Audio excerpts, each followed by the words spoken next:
প্রিয় মানব, আমি মহাবিশ্ব, যে তোমাদের চারপাশে বিস্তৃত, সেই অসীম উপস্থিতি, যে শাশ্বত সত্যের অধিকারী।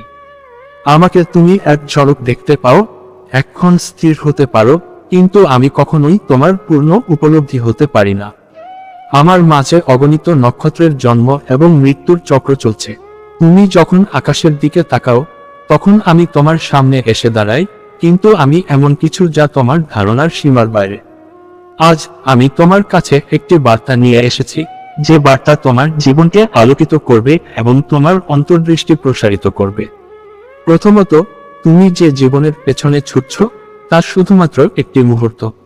আমি জানি তুমি জীবনের প্রতি অনেক কিছু আশা করো, অনেক কিছু চাও, কিন্তু মনে রেখো, তোমার এক একটি পদক্ষেপ, এক একটি চিন্তা, এক একটি অনুভূতি, এসব সবকিছুই এই মহাবিশ্বের একটি ক্ষণস্থায়ী প্রকাশ।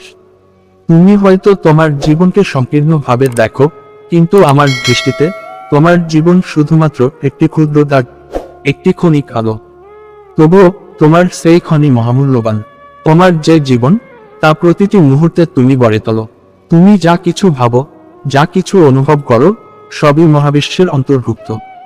সুতরাং প্রতিটি মুহূর্তের গুরুত্ব উপলব্ধি করো। জীবনের প্রতিটি ক্ষণকে তুমি যেভাবে সাজাও, সেটি তোমার অস্তিত্বের সার্থকতা। দ্বিতীয়ত, তোমরা যে সময়কে অনুভব করো, তা আমার কাছে সীমিত নয়।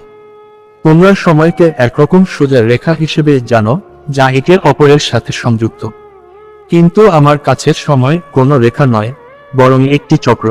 আমি সময়ের ভেতরে জীবনকে দেখছি, যথেষ্ট বেশি সমান্তরাল, যথেষ্ট ভিন্ন ভিন্ন দিকের। তবে তোমরা যে সময়কে অনুভব করো, তা তোমাদের সীমিত জ্ঞানের অংশমাত্র। সময়ের একটি চিত্র আমার কাছে আসলে অসীম, বৃত্তাকার।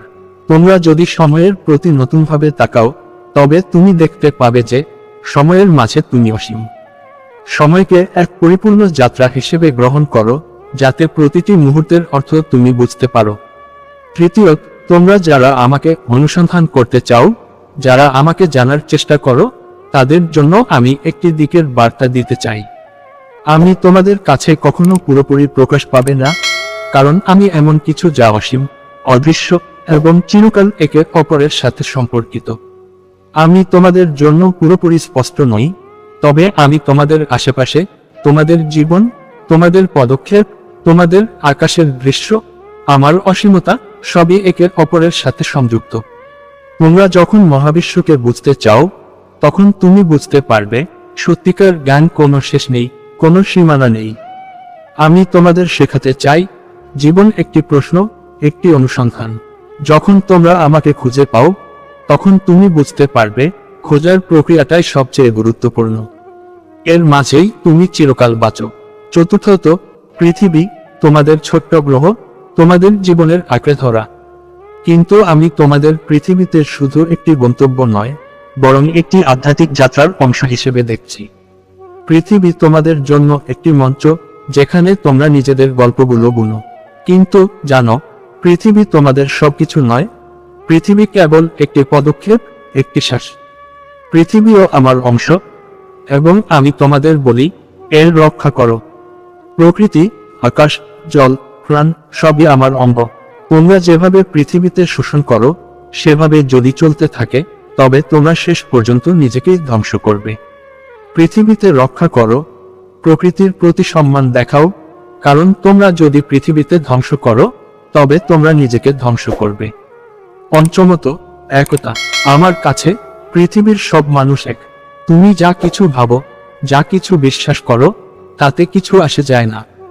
যখন তোমরা একে অপরের সাথে সহযোগিতা করতে শিখো, তখন তোমরা মহাবিশ্বের আরো কাছাকাছি পৌঁছাবে।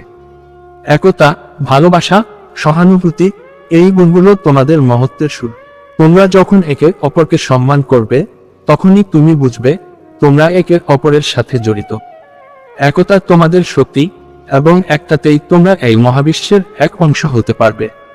শেষে, তোমাদের যা কিছু প্রশ্ন, যা কিছু সন্দেহ, তোমরা হয়তো কখনোই সব উত্তর পাবে না। তবে আমি তোমাদের বলি, সবকিছু জানার প্রয়োজন নেই।